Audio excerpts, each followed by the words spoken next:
right, hey everybody, welcome back to another video here. It's been a while since I've been able to had some time to work on these things with work and whatnot.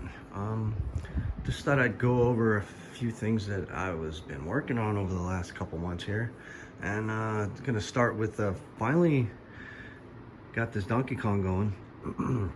Got my PCB back from repair. I added a switcher, a three-way switcher, so now I have Donkey Kong, Donkey Kong Jr., and Donkey Kong 3 all in this cab. I used Joe's high score save switcher. He's got a three-way now. I pulled the two-way out and put in the three-way in there. I went and got a PCB cage and mounted the third one on the other side there, which you'll see right now. I'll show you a picture of the back.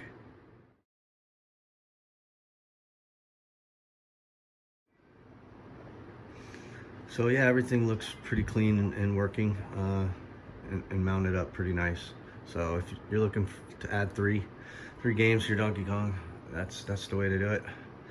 I'm still waiting for the switcher to be from Jim Riddle to get worked out, to get this, you know, both PCBs in there.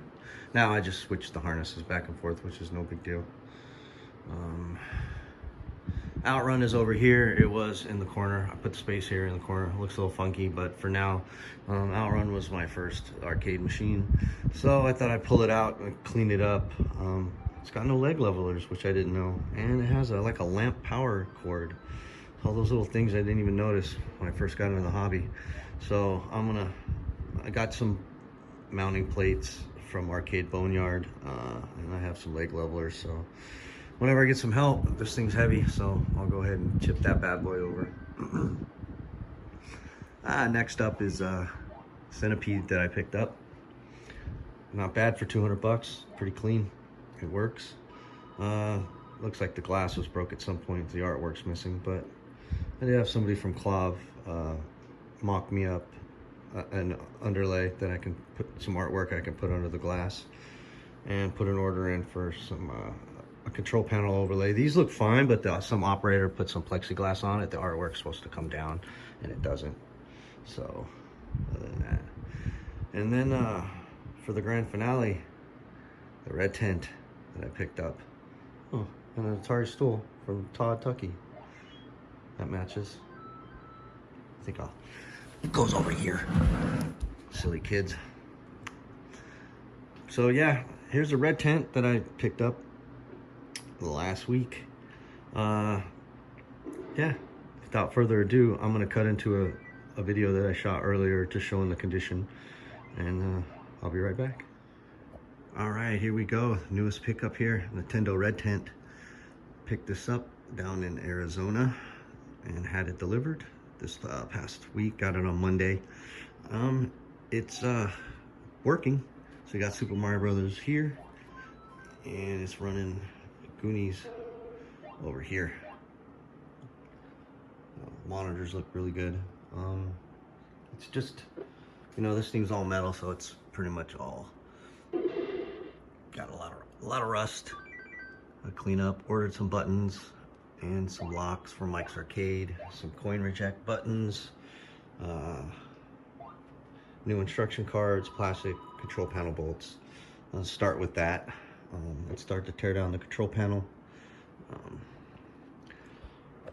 This weekend, you know, let me open this up, but it's in okay shape.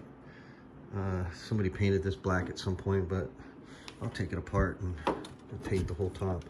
The only thing I've done to it so far is just pull the glass and clean it in plexi. But there's the main PCB. Goonies was kind of resetting, so I just cleaned up the edge connector and pressed on the daughter board. The Goonies has a daughter board, and it's been running solid ever since Monday. But you can see it's pretty filthy in there, dirty. I'm gonna pull the monitors out this weekend and get them washed up and cleaned. They don't kind of do a visual inspection on them. So I'm not gonna do a cap kit. So, but yeah, as you see, it's really rusty and dirty. That's that side. The other side looks is pretty much the same. You have some pitting on the legs. Get sanded down. Here's the Mario side. Looks kind of like the other side. This one has a big old dent in it right here, so I'm gonna try and get that taken care of somehow.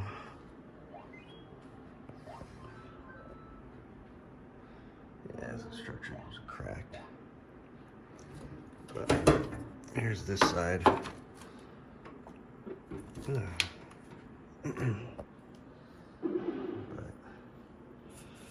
yeah, I took this control panel off and opened it up, and down inside there's like a little tray that this sits in, and it's pretty rusty on this side here.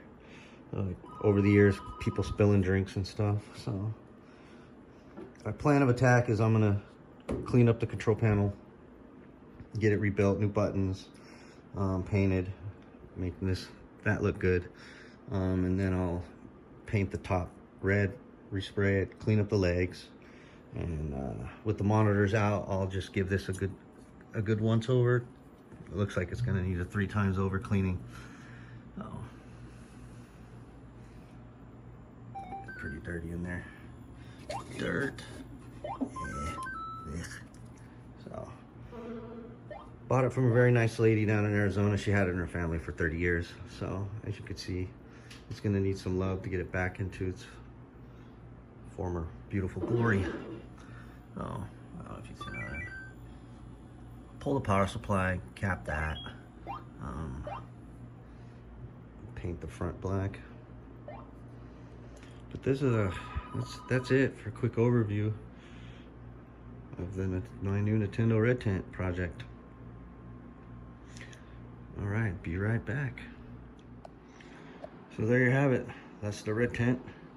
Today's Friday, I got my parts from Mike's Arcade. I already got the buttons, these locks. Don't speak about the locks, it's expensive. Just a couple joystick parts. Probably may or may not need.